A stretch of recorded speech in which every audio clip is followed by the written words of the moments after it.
Selamat datang di video pembelajaran kelas 3.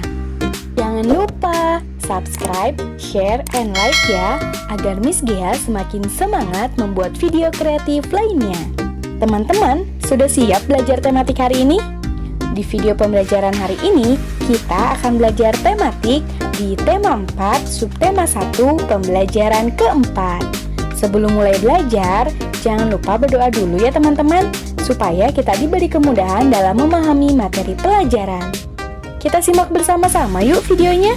Selamat menyaksikan. Assalamualaikum warahmatullahi wabarakatuh. Materi yang akan kita pelajari hari ini yang pertama, membaca teks bacaan tentang makanan sehat. Yang kedua, menyebutkan kewajiban dan hak yang berhubungan dengan makanan. Yang ketiga, kegiatanku setelah belajar malam. Baiklah, kali ini kita akan membahas tentang makanan sehat dan bergizi. Teman-teman, kalian tahu tidak? Setiap makhluk hidup membutuhkan makanan untuk kelangsungan hidupnya. Tahukah kalian, kewajiban apa ya yang harus kita lakukan agar tubuh kita sehat? Apa kalian sudah mengetahui tentang hak mendapatkan makanan? Nah, sekarang kita simak bersama-sama yuk teks bacaan yang ada di halaman 29. Saat makan malam, di meja makan rumah Dito sudah terhidang banyak sekali makanan enak dan bergizi. Ada nasi, sayur sop, ada ayam, tahu, dan tempe goreng. Mama Dito pun menawari Dito makan. Dito, makan yuk. Ini mama udah buatkan sayur yang enak buat Dito. Dito tidak mau. Dito maunya makan burger aja. Sahut Dito sambil manyun. Dito, makan ya. Enak loh. Ini mama taruh di mangkuk Dito ya. Rayu Mama Dito.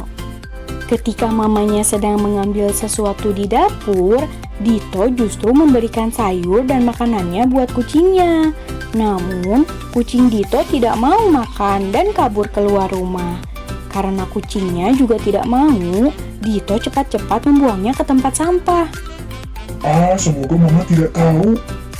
Setelah membuang makanannya, Dito pun pergi ke kamar dan bilang ke mama. Ma, Dito makannya udah habis. Dito ke kamar ya. Malam itu, hujan turun gerimis. Angin pun bertiup kencang sekali. Karena belum makan, Dito pun merasa lapar dan perutnya keroncongan. Tidak lama kemudian, Mama masuk kamar Dito sambil membawa segelas susu. Dito, ini susunya diminum dulu. Ketika mamanya keluar kamar, Dito malah bilang, Susu lagi. Aku kan tidak mau susu. sambil susunya dikasih ke kucingnya lagi. Karena tidak mau makan dan minum susu, Dito menjadi lapar. Ditambah udara yang dingin membuat perut Dito semakin lapar. Sambil memegangi perutnya yang lapar, Dito pun duduk di pinggir jendela kamarnya yang menghadap taman. Di bawah pohon di tengah taman, Dito melihat sebuah sosok. Dito was-was. Apa itu ya? Dito lihat sosok di tengah gelap itu berkepala botak, berbadan kurus, dan berperut buncit. Melihatnya, Dito langsung berteriak Hantu! dan berlari ke kamar mamanya. Dito pun bilang ke mama dan papanya kalau melihat hantu di taman. Kepalanya botak, perutnya buncit, dan badannya kurus sekali. Karena tidak percaya hantu, papanya Dito pun segera mengambil payung dan senter. Papa pun pergi sendiri ke taman. Papa pun mendekati bayangan hitam yang dilihat Dito. Setelah didekati, ternyata itu bukan hantu, tapi Pak Ipul, tukang sampah yang suka mengambil sampah di rumah Dito. Pak Ipul badannya kurus dan perutnya buncit karena kurang gizi. Karena dahulu keluarga Pak Ipul miskin dan tidak mampu. Orang tua Pak Ipul tidak bisa memberi makan makanan yang bergizi. Pak Ipul sedang menggigil kedinginan karena badannya basah kena hujan. Melihat Pak Ipul yang sedang menggigil, Papa Dito pun mengajak Pak Ipul ke rumahnya. Di rumahnya Dito, Pak Ipul dikasih baju ganti supaya tidak kedinginan, lalu dibuatkan susu hangat dan makan malam. Pelan-pelan Dito pun keluar dari kamarnya dan ikut duduk di meja makan. Di meja makan, Dito bertemu dengan Pak Ipul. Dito tidak pernah ketemu Pak Ipul karena ketika Pak Ipul lewat sini, Dito sedang sekolah. Dito pun lega. Ternyata dia tidak melihat hantu. Sambil malu-malu, Dito yang lapar akhirnya juga bilang ke Mama. Ma, Dito juga mau makan sayur dan susu hangat seperti Pak Ipul. Setelah kenyang, Dito pun bilang ke Mama. Mama, sayurnya enak sekali ya. Aku janji, aku mau makan makanan yang bergizi supaya aku sehat. Sambil tersenyum, Mama pun berkata, Boleh sayang, nanti mama masak yang enak dan bergizi ya buat Dito.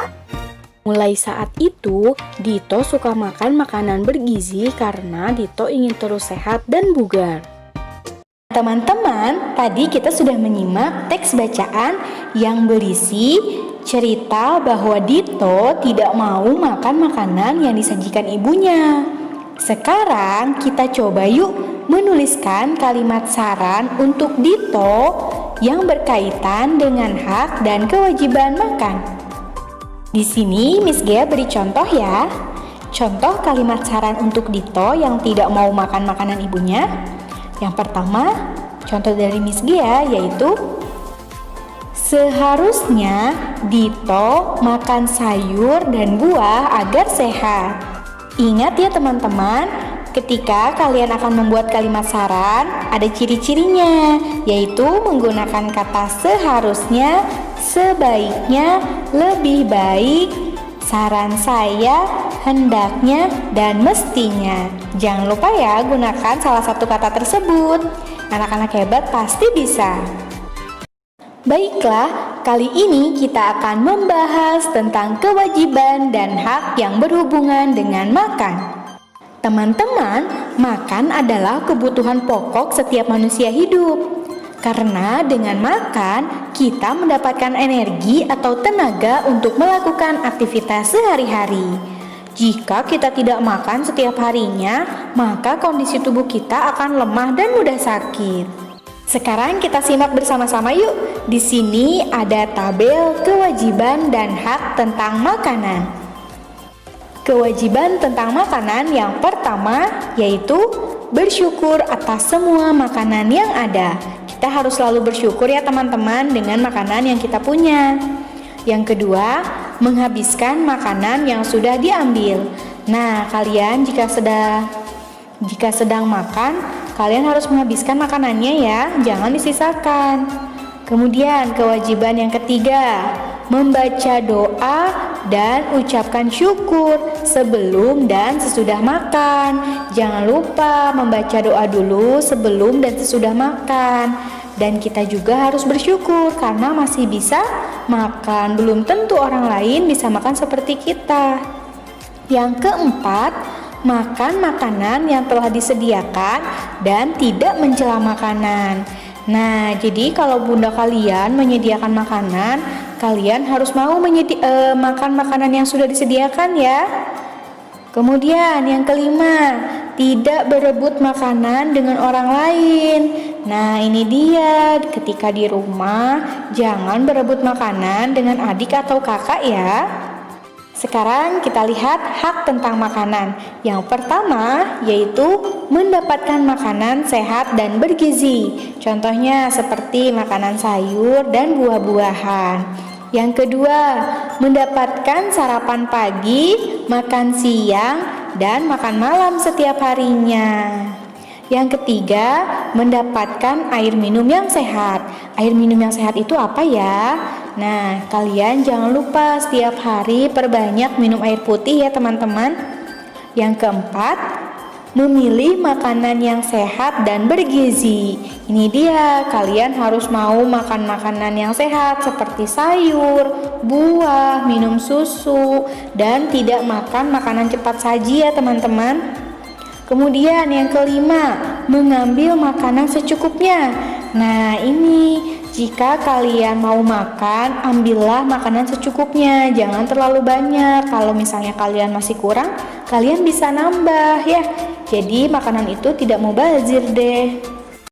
Baiklah, kali ini kita akan membahas tentang manfaat istirahat. Teman-teman, ternyata selain kita membutuhkan makanan, ternyata kita juga membutuhkan istirahat loh. Kira-kira apa saja ya manfaat istirahat itu? Yuk kita simak bersama-sama. Manfaat istirahat. Yang pertama, badan menjadi segar. Badan yang segar bermanfaat untuk kegiatan-kegiatan yang akan dilakukan. Yang kedua, badan menjadi sehat. Karena istirahat yang akan menjaga tubuh kita tetap sehat. Yang ketiga, tubuh tidak mudah lelah. Jika kita kurang istirahat, maka akan berefek pada tubuh kita. Yang keempat, wajah menjadi cerah. Wajah seseorang yang lesu merupakan pertanda orang tersebut kurang tidur atau kurang istirahat. Yang kelima, tidak mudah mengantuk. Istirahat yang cukup akan menjauhkan dari kantuk karena tubuh tetap fit. Alhamdulillah, video pembelajaran hari ini sudah selesai. Terima kasih sudah menyaksikan video pembelajaran hari ini. Sampai jumpa di video pembelajaran selanjutnya. Jangan lupa juga ya ucapkan terima kasih kepada orang tua kalian karena telah membimbing kalian belajar di rumah. Wassalamualaikum warahmatullahi wabarakatuh. Tetap semangat ya belajar dari rumahnya, jaga kesehatan.